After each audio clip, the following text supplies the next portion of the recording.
你有没有想过，2008年金融危机，那些搞垮全球经济的银行家最后去了哪里？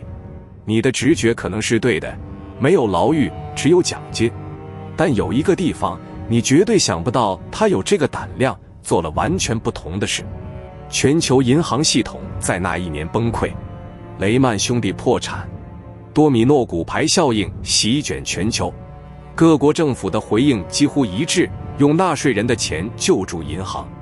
美国救助了8万亿美元，欧洲救助了几万亿欧元。我们在档案里检索了全球反应，发现一个小国的选择和所有人不一样。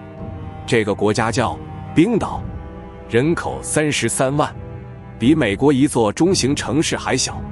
冰岛当时拥有3家巨型银行 Glitnir、Landsbanki、Cozy， 这3家银行的总资产是冰岛 GDP 的10倍。10倍 GDP， 一个国家的全部经济产出乘以10。当这3家银行同时崩塌时，冰岛面对的是要么救助但根本付不起，要么破产。冰岛政府做了一个选择，让银行倒闭。这是2008年最反常的决定，而且更反常的是后面。2008年10月，冰岛议会通过紧急法案，把银行国有化清算，然后让外国债权人按法律程序排队领钱。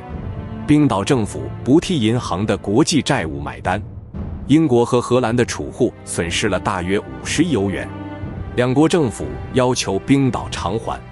冰岛搞了一次全国公投，公投问题要不要还这笔钱，93%的投票者说不还。几个月后又一次公投，同样问题，这一次60%说不还。33万人的国家集体拒绝替银行的烂账买单。然后冰岛做了第2件事，成立特别检察官办公室，专门起诉危机前的银行家。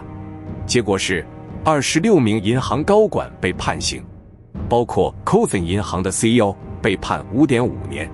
这是2008年金融危机后全球唯一一个真正把银行家送进监狱的国家。其他国家，美国、英国、德国、法国一个都没关，最多就是罚款， CEO 拿着分红走人，代价巨大。冰岛货币贬值 50%， GDP 在1年内萎缩10倍，失业率激增。但这都是短期，5年后冰岛恢复了， GDP 回到危机前水平，失业率低于欧洲大多数国家，债务减半。我们读完整份档案，注意到一件事，其他国家保护了银行系统，但他们的下一代还在还2008年的债。冰岛让银行死了，他们的下一代不需要还。一个文明对一次危机的反应，会决定它接下来50年的样子。冰岛选择了短痛，其他人选择了把痛分摊给所有人，包括没出生的人。1000年后回头看，冰岛是个小国，他的方案不一定能复制到大经济体，但他做了一件其他国家没做的事，他让做错事的人承担了做错事的代价。